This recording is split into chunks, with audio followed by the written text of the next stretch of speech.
बात मुंबई की करेंगे। मुंबई में कोरोना तेजी से पैर पसार रहा है। महाराष्ट्र में कोरोना के मरीजों की संख्या 97,000 के पार पहुंच चुकी है, यानी मुंबई में आंकड़ा 1 लाख पहुंचने वाला है। सिर्फ मुंबई में ही 54,000 से ज्यादा कोरोना के मरीज सामने आ गए हैं। मुंबई में कोरोना से मरने वालों की गिनती 1954 है, यानी 1,954 लोगों की जान जा चुकी है। हालांकि 46,000 से ज्यादा लोग मुंबई में ठीक भी हुए हैं।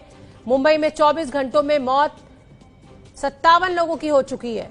24 घंटों में 1400 कोरोना के नए मामले सामने आ गए हैं महाराष्ट्र में। तो मुंबई की अगर हम बात करें तो ये ग्राफ बनाकर हम आपको दिखा रहे हैं कि किस तरीके से स्टीप कर्व है ये।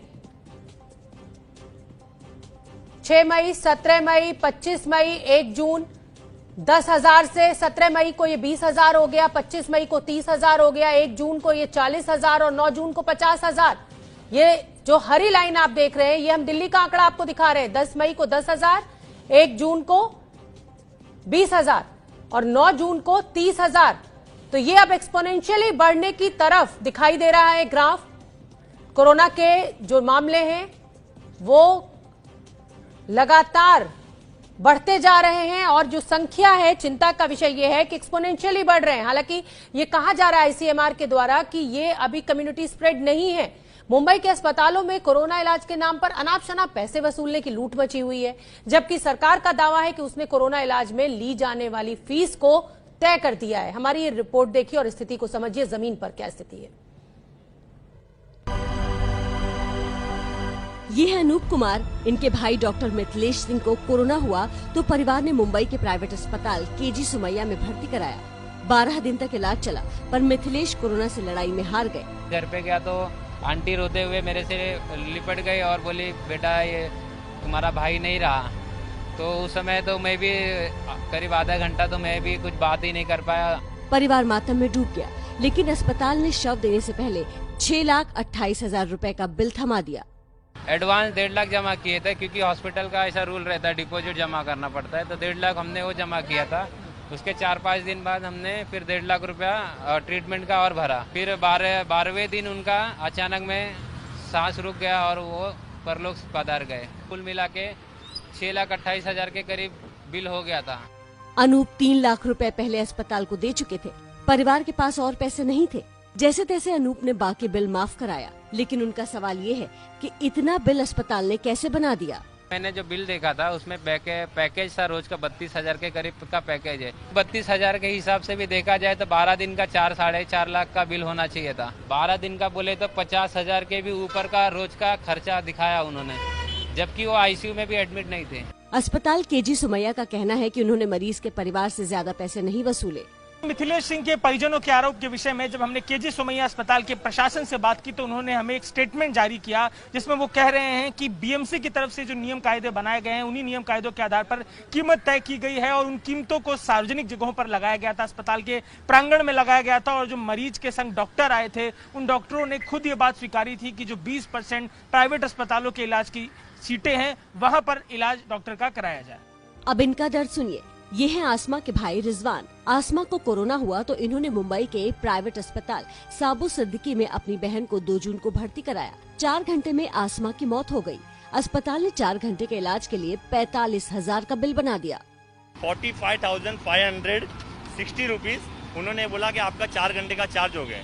लेकिन 4 घंटे में जब उनसे पूछा गया कि आपने 4 घंटे में ऐसा क्या दे दिए जो 46,000 रुपए का बिल हो गया, तो उन्होंने बात करने से डायरेक्ट नकार दिया। उन्होंने बिलिंग डिपार्टमेंट से हमको बिल थमा दिया। खाली मास्क का 19,000 रुपये उन्होंने मारा है और डिस्पोजल लिखा है उन्होंने 6,700 रुपया। मतलब ये स्कैम चालू है। मुंबई में बढ़ते कोरोना के मामलों के बीच सरकार ने 21 मई को साफ निर्देश दिए थे कि कोरोना के इलाज के लिए प्राइवेट अस्पताल ज्यादा कीमत नहीं वसूल सकते। आइसोलेशन वार्ड के बेड की कीमत 4,000 रुपए प्रतिदिन तय की गई। वेंटिलेटर की कीमत 9,000 रुपए प्रतिदिन तय की। आईसीयू में 75,000 प्रतिदिन से ज्यादा नहीं ले सकते अस्पताल। पर अस्पताल सरकार के आदेश को कितना मान रहे हैं ये बड़ा सवाल है और जांच का विषय है, क्योंकि सिर्फ नियम बनाने से कुछ नहीं होता। ये भी देखना जरूरी है कि उसका पालन हो भी रहा है या नहीं। और इसी खबर पर हमारे साथ मेरे सहयोगी गणेश ठाकुर मुंबई से जुड़ रहे हैं। गणेश ठाकुर, जिस तरीके से प्राइवेट अस्पतालों में पैसा वसूला जा रहा है, ये शिकायतें सामने आ रही है, आंकड़ा लगातार बढ़ता जा रहा है, सरकार के पास इन प्राइवेट अस्पतालों की मदद लेने के अलावा कोई विकल्प नहीं है, क्या किया जाए? जी देखिए शोभना, प्राइवेट अस्पतालों में 80% जो बेड्स हैं वो सरकार ने अपने कंट्रोल में लिए हैं, लेकिन उसके बावजूद भी बेड्स नहीं मिल रहे हैं और सरकार के कंट्रोल के बाद भी प्राइवेट अस्पतालों में जो मन चाहे दाम या फीस बिल्स लिए जा रहे हैं। लगातार खबरें भी आ रही है, उसके बाद भी सिर्फ एक स्टेटमेंट इशू किया जाता है मीडिया के लिए और उसके बाद वापस ही दूसरे पेशेंट से इतनी बड़ी रकम ली जाती है। मुंबई और महाराष्ट्र की स्थिति गंभीर होती जा रही है। लगातार दूसरे दिन 2 दिन ऐसे हैं जहां सबसे ज्यादा फर्टिलिटी या कैजुअलिटीज देखी गई हैं। मुंबई में 97 लोगों की मौत कल भी हुई है। कल 1400 लोगों के जो है वो पेशेंट्स ऐड हुए हैं। 54,000 तक अभी संख्या मुंबई में हो गई और महाराष्ट्र में कल 3,600 लोग संक्रमित हुए हैं एडिशनल और 152 लोगों की मौत हुई है। 1 लाख का आंकड़ा अब आज या कल में महाराष्ट्र छू जाएगा, ये तय है।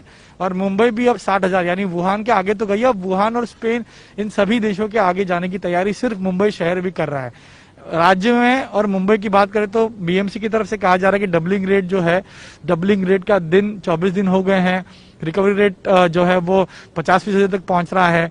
ग्रोथ रेट 3% कम हो गया है, लेकिन उसके बावजूद आंकड़े बढ़ते जा रहे हैं। अब बेस मुंबई का ज्यादा है और प्रशासन कह रही है कि हम लगातार कोशिश कर रहे हैं कि ये संख्या और ये संक्रमण इसको रोका जाए, लेकिन कहीं ना कहीं जो मौतों का आंकड़ा बढ़ रहा है उसके पीछे की वजह है कि आईसीयू बेड्स नहीं मिलना और डॉक्टर्स तक समय पे पेशेंट्स नहीं पहुंच पा रहे हैं। मुंबई में कोरोना के जो मामले हैं वो आज तक की अगर हम बात करें तो 54,000 के पार है। 1954 लोगों की मौत हो चुकी है। लॉकडाउन की अगर हम बात करें तो 40,819 तब तक मामले सामने आए थे। अनलॉक होते ही 13,744 मामले बढ़ गए। तो अजय दुबे, आप मेरी आवाज सुन पा रहे हैं? जी, आवाज आ रही है मुझे। बीएमसी, देखिए हम वही बात कह रहे थे कि जिस तरीके से हालात यहाँ पे बिगड़ते दिखे तो बीएमसी ने शुरू में ही फैसला लिया और जो 80% प्राइवेट अस्पतालों के जो बेड थे उनको रिजर्व किया गया। उसके अलावा जो 20% है और उन सब व्यवस्था को लेकर जो तमाम सवाल है, जिस तरीके से चुनौतीपूर्ण स्थिति बनी हुई है, जिस तरीके से हमने केस स्टडीज की, हमने लोगों से बात की, अलग तलग जो मतलब जिस तरीके से रेट कार्ड सेट कर दिया गया है, जिस तरीके से छोटी छोटी चीजों के लिए 4 घंटे के लिए मरीज एडमिट होता है और उन 4 घंटे के लिए 54,000 का बिल, 4 घंटे में मौत हो गई, 54,000 का बिल बना के दे दिया गया। हमने मेडिकल फैसिलिटीज को लेकर लगातार अच्छी बातें मुंबई की तरफ से देखी कि आप बीकेसी में जो अस्थायी अस्पताल बना दे रहे हैं, तरह तरह के अलग अस्थायी अस्पताल हैं जिनके जरिए लोगों को मदद की बात की गई, पर इनके बनने का कोई मतलब नहीं है, क्योंकि देखिए जो आम आदमी है वो जो बीएमसी के सरकारी अस्पताल हैं वहां उसे अपनी जान का डर है, तो वहां जाने से वो डरता है, प्राइवेट अस्पतालों का रास्ता लेता है। और प्राइवेट अस्पतालों में जिस तरीके से बिल बन के आ रहे हैं वो एक अलग तरह की चुनौती है और आम आदमी के लिए 16 लाख का, 20 लाख का, 28 लाख का बिल, ये बिल देखना ही एक अलग तरीके की चिंता। और ऐसी स्थिति में जब उसका मरीज मर जा रहा है तो वो अलग तरीके की दुश्वारियों का सामना कर रहा है।